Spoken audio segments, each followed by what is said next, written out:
Hello, I am the Glass Emperor, and today I'm taking a look at the DX Zyuoh King from Dobutsu Sentai Zyuohger, or as it's known over here, nothing, because Zyuohger has not been adapted, because we're getting Ryu Soldier next, not Zyuohger, or Q-Ranger, or Tokuger, or any other unadapted Sentai. So, I guess we just get started. So, let's start off with Cube Eagle. Very, very simple thing. You can see the number 1 there. That was kind of Zyuohger's motif. It was kind of a block-themed animals as well. So that's kind of a thing. See on the front there. Get a bit of blue there for the combination. You can't get rid of that, unfortunately. So in order to transform it out of cube mode, we take this, the eagle head, and just do that. That's not supposed to go down that far. I think the wings here, and there we go. That is Cube Eagle. Fair enough, I suppose. Kind of looks more like a spaceship. I think just like the overall design of it, and these parts here that kind of form the hands here, these don't stay in, so try and sink them in there. That's not going to work, but overall, that's fine. That's kind of cool looking design. There's no like beak movement as well, so that's something. Just gonna put that there for a second. Next, we have Cube Shark, number 2 there. And very simple. What we're gonna do is we're gonna take this part here that forms the face there. Put those 2 there. Pull this part out so that forms the back. And that's that. Very, very simple. And also, again, with the bottom there, that kind of forms the bottom part there. It kind of looks like he's got giant breasts as well, so that's kind of really strange.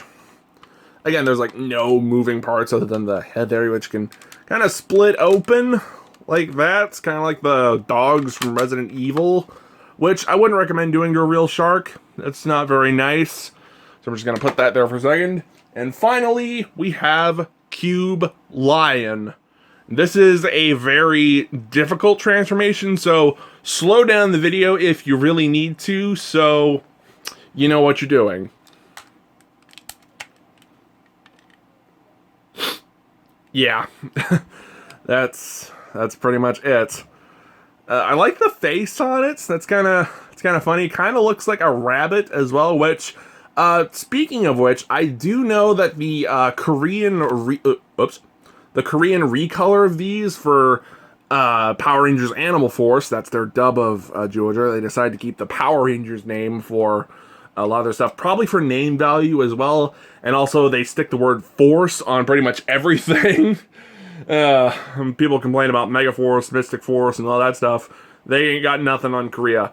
They actually recolored this to be a rabbit as well. I believe that was also an orca as well. I could be wrong. And this was recolored to be more of a bald eagle rather than just a very red eagle. Yeah, I like that kind of design there. I like on the back there that I like the skull-like pattern of the skull-like lion pattern on there. Excuse me. Yeah, it's fine. Kind of hops around like that. And as for accessories, all we have is this. The Big King Sword, which kind of looks like a pencil, which you kind of write stuff with. It's not really what it's for, but yeah. So, how do we transform this thing at less than 5 minutes in? Well, it is... I'm not even going to try and be facetious about this. It is laughably easy. So what we're going to do is we're going to untransform these. Right there. Take blue, transform that, flip that around. Then we just take red and untransform this. A smidgen annoying because, again, these don't stick in. There's no like clip there to hold them in place, so gonna have to fiddle around with that. Then what we're gonna do is we're gonna take yellow, put it on the bottom, put blue, and just stack it on top. Take red and then stack that on the very, very top. There we go. Kind of looks like a totem pole, which is kind of cool. Then we take the big king sword and just slot it in on top, like this. like that. Pull out the eagle head. Then we just turn this bit here. So that's... turn that 90 degrees, so that forms the face. Pull that out, so that kind of forms the sword. Stick that in his hand. And there we go. That is the complete Zyuoh King. I'm gonna be honest, this is a very, very cheap design, I think. Just kind of for comparison's sake, here's Gosei Great. It's kind of sitting there. It is very, very small. Like, I know Gosei Great's kind of a smaller mecha, especially compared to like the Beast X Megazord that Hasbro did, but yeah, this is very, very tiny. Here's my hand for comparison. Yeah, it's very small. Also, it's basically a brick. It doesn't have any legs. This gap here is literally just kind of painted on there.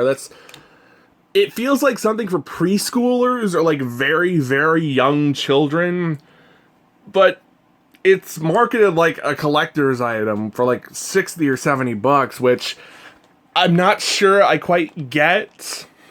It feels solid, like, don't get me wrong, but it's just so cheap looking. And on the back, it looks really, really bad on the back there because, again, it doesn't have any legs because of the transformation. And I know they're able to put legs on it because the mini-pla version actually has a lot more articulation. It has, like, elbow articulation, has, like, proper leg articulation.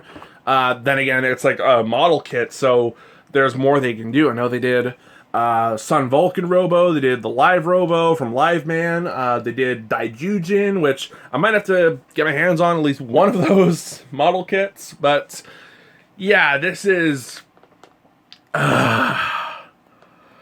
it's just kind of disappointing. Like, I like the cube look of it. Again, I like the totem pole sort of design of it, but for like 60 or 70 bucks, this is a really hard sell. If you can find it for like 30 bucks or something like that, then I would probably recommend it, but overall, there's not much to it. It's got very base kind of ratchet clicky joints as well.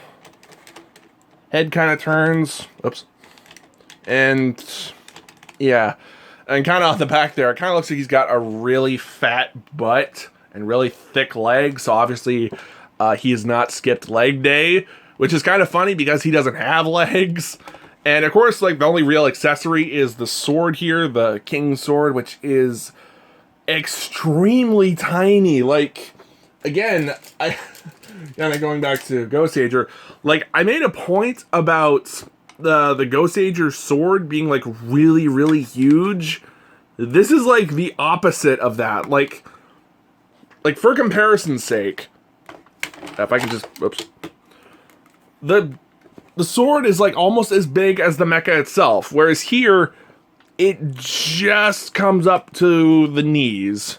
So, yeah, that's really something, which is, I know I'm, like, trashing on this thing, but it just feels like a bit of a missed opportunity, because I love Zyuohger as a show, but I thought the mecha was kind of below average, at least in toy form, which is kind of funny because when it came to Q Ranger, the next season after that, wasn't the biggest fan of the show, but I thought the mecha in toy form was really, really nice. But overall, this is a bit of a hard sell. If you're like a die-hard a Zyuohger fan, or you have like young kids who want to introduce something that doesn't feel like it's gonna break or anything, this would be perfectly fine. Like, I'm not trashing the general feel of it. It feels solid, the paint applications are nice, but I think just for like hardcore collectors who like enjoy the really high-end stuff, this is gonna be a hard sell. But overall, this is okay. It's okay. So yeah, that's my symbol for okay. Okay, bye.